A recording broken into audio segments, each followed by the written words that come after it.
Hello everybody and welcome back to a lecture series. I'm Ted, your host, and we're going to continue right where we left off in the sort of the thick of things with the freedom rides. We last left off, in our last lecture where we last left off, we discussed the opening stages of the freedom rides. The movement, the rides organized by CORE, the Congress of Racial Equality.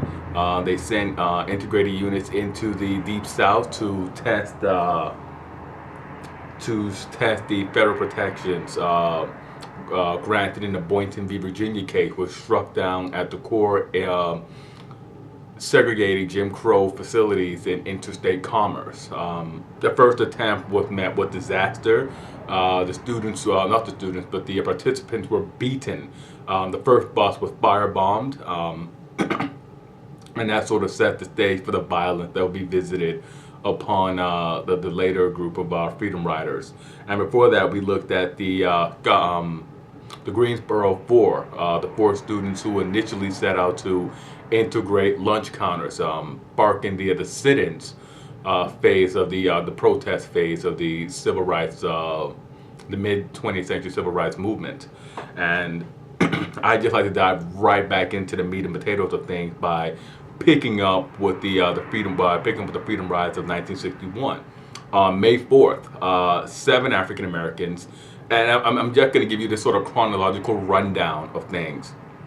So May 4th, 1961, 7 African Americans and 6 European Americans board a bus, a Greyhound bus, one Greyhound bus and one Trailways bus, leaving Washington, D.C. with the stated goal of integrating interstate facilities, bus stations, restrooms, and dining facilities en route from Washington, D.C. through the Deep South. Between May 4th and May 7th, the buses traveled through Richmond, Petersburg, and Lynchburg, Virginia. At each stop, the passengers used whites-only lunch counters and restrooms without incident.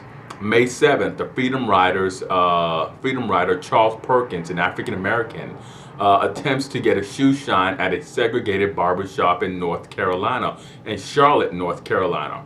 Perkins is refused service, but he is arrested, but he is otherwise unharmed. On May 9th, John Lewis is beaten at Rock Hill, South Carolina, while attempting to enter a segregated waiting room. Our Bigelow is also a victim of assault. On this day, the riders are allowed to continue on their way. Both arrests are made. No arrests, I should say, are made. May 11th, in Winnesboro, South Carolina, James Peck and Henry Thomas are arrested for attempting to sit at a segregated lunch counter. Between May 11th and May 13th, the Freedom Rider passed through Camden and Sumter, South Carolina, Augusta, and Athens, Georgia, without incident before arriving at Atlanta to regroup. The arrival in Atlanta completed the first phase of the Freedom Rides. The journey, the next leg of the journey, would take them through Alabama and Mississippi. Now, on May 14th, 1961, outside of Anniston, Alabama, the Greyhound bus was surrounded by the Ku Klux Klan, who broke the windows and slashed the tires of the bus. And one brazen member of the Ku Klux Klan went as far as to toss a torch onto the bus. With smoke filling the bus, the Freedom Riders attempted to flee. However, the mob held the doors shut before allowing the Freedom Rider to escape the bus, just so that they can attack them. They attacked the Freedom Riders as they tried to flee. After the attack, local hospitals refused to treat the injured riders. An hour after the attack on the Greyhound bus, the Trailways bus entered Anniston, and they were also set upon by segregationists. Before the buses leave for Birmingham, the buses left together for Birmingham. At Birmingham, 2 segregationists boarded the bus and attempted to force African American passengers to the back of the bus before 2 European American passengers attempted to intervene. In outrage, the segregationists attacked the Freedom Riders. One of the riders 61-year-old Walter Bergman, a retired teacher, was beaten unconscious and he was left with permanent brain damage. The other, James Peck, was left with 56 head stitches. The attack in Birmingham had been orchestrated by the city's police chief, Bull Connor, who made a pact with local Klansmen to have 15 minutes to do whatever they wanted to the rioters before Connor would intervene and simply shut down everything. Now, between May 15th and May 17th, despite the savagery of the attack on the Freedom Riders, they decided to continue their journey to Montgomery, though no driver wanted to take them. The assaults and the violence was directed towards the riders, but the drivers were also put in a situation where they were increasingly drawing the ire of more and more of these local segregationists, and it became so dangerous that the drivers simply said that we are not going to. No driver wanted to put themselves at risk of such danger, particularly after the attack, the firebombing outside of Anniston during the first journey, and of course the attack in Montgomery under Bull Connor's supervision. The group abandons their plans shortly thereafter. The Justice Department arranged for the Freedom Riders to fly to New Orleans, though a bomb threat delayed their takeoff. But the group did fly. They do complete their journey using airplanes to New Orleans. On May 17th, 1961, Diane Nash, herself a student at Fisk University, organized the second Freedom Rides, fearing that ending after one journey and not having completed that journey overland would only serve to encourage the segregationists. The second Freedom Rides, organized under SNCC in Nashville, Tennessee, sets out for Birmingham, Alabama. On May 18th, the Freedom Riders arrive at Birmingham, where they are promptly arrested and sent to jail. The local jail housed them, but while in jail, the Freedom Riders began a jailhouse hunger strike. Birmingham police report by driving the Freedom Riders 150 miles to the Alabama-Tennessee border and then forcing them out of the cars. Nash, undeterred, organized transportation to bring the Freedom Riders back to Birmingham. Once at Birmingham, the Freedom Riders break their hunger strike after 2 days before heading back to the bus station. May 19th, 1961, Alabama issues an injunction to prevent entry and travel within the state of Alabama and engaging in the so-called Freedom Ride and other acts of conduct calculated to provoke breaches of the peace. On May 20th, the Freedom Riders wait in the Birmingham bus station until a bus driver is found who agrees to take them to Montgomery. In Montgomery, the Freedom Rides are met by hundreds of segregationists armed with clubs.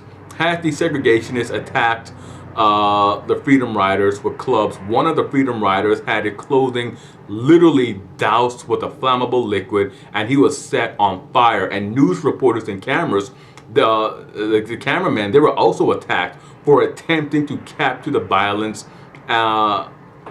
The violence was so widespread, the anger and the outrage of the segregationists was so uncontrollable, that their violence was so uncontrollable that an assistant at the Justice Department, John Siegenthaler, was knocked unconscious and beaten after helping Susan Wilbur, a Freedom Rider, escape from the attack of a group of segregationists. Under Connor's direction, Montgomery police allowed the riot to continue for another hour before restoring order. Outraged in Washington, Attorney General Robert Kennedy sent 350 federal marshals to quell the situation in Alabama.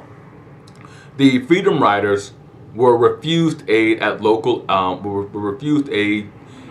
by local ambulances and at local hospitals. the local African American community stepped in and actually provided aid to the Freedom Riders at the conclusion of that event on May 21st. The federal marshals and Martin Luther King Jr. arrived in force in Alabama, and then Alabama Governor John Patterson issued a threat of arrest to the federal marshals if they interfere, adding that the Freedom Rides were, and again, he harped on this old line that the Freedom Rides were inspired by communists, by outside influences who were coming in to rile up their good and obedient placent Negroes. That evening, a mob gathers and threatens 1,500 African Americans attending a meeting honoring the Freedom Riders at Ralph Abernathy's First Baptist Church.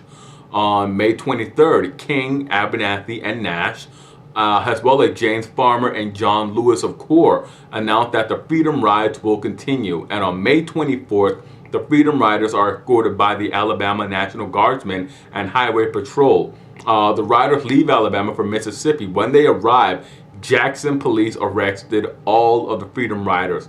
After a quick trial, 2 days later, they were all found guilty and given suspended sentences. Now, the riders elected to remain in jail, and they were sent to Mississippi State Prison, the notorious Parchment Penitentiary, where they remained for almost a month before their respective releases. Now, in 1963, King and the SCLC decided to turn their attention to Birmingham, Alabama, which at the time was one of the most industrialized cities in the Southeast, as well as being the largest city in Alabama. Now, Birmingham was described as the most segregated city in the United States. Fred Shuttlesworth, the minister of the First Baptist Church, he stated that, and the situation in Birmingham was very dire as civil rights activism became more pressing. Segregationist reaction became more hardened. In 6 years, there have been more than 18 unsolved bombings within the African American community. The city began to be referred to as Birmingham. People still refer to Birmingham as Birmingham. The city, the Birmingham SCLC began planning and launched Project C, and the C stood for confrontation. The plan called for a series of demonstrations that brought thousands of protesters to downtown Birmingham to call for an end to segregation and unfair hiring practices by local businesses. Now, the civil rights leaders had seen rough tactics before, but nothing, and I do say nothing, prepared them for the situation in Birmingham. Birmingham was under the leadership of Bull Connor. Bull Connor was a madman. He was a racial segregation extremist. Even when you look at the practices, the open philosophies of many of the other segregationists, they all pale in comparison to Bull Connor. He was literally a madman. He had irrational rage, and he put his powers to very destructive, very just sickening use. Connor instituted the use of electrical cattle prods, attack dogs, and high-pressure water hoses. And these hoses were capable of stripping the bark off of trees, but he used these against the civil rights protesters. These tactics were used against the protesters, many of whom were children, who had taken a day off of school to participate in this protest, to illustrate that this was something that was supported by the entire African American community, and that the community really felt it strongly about it. Had Project C went into action, TV cameras once again captured the peaceful beginnings of the demonstrations, followed by the violent response for demanding or advocating for social rights, for social civil rights.